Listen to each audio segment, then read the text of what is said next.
বাংলাদেশের জিম্মি এমভি আবদুল্লাহ জাহাজের নতুন একটা ছবি প্রকাশ করেছে ভারতীয় নৌবাহিনী। সোমালিয়ার ওই অঞ্চলে যুদ্ধ জাহাজ মোতায়েন করেছে নয়াদিল্লি। তাদের সেই জাহাজ থেকেই তোলা হয়েছে এই ছবি।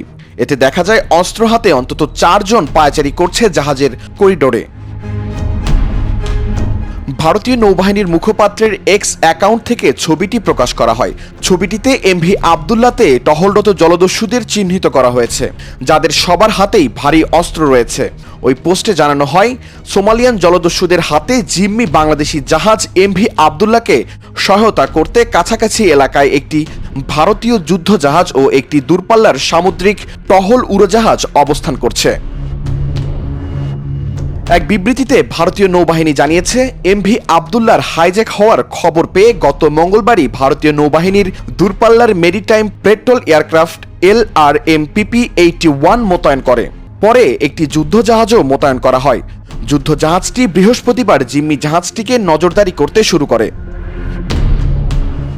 পরে জিম্মি করা নাবিকদের নিরাপত্তা নিশ্চিত করার জন্য যুদ্ধ জাহাজটি সোমালিয়ার আঞ্চলিক জলসীমায় পৌঁছানো পর্যন্ত এমভি আবদুল্লাহর কাছাকাছি অবস্থান করে থাকে।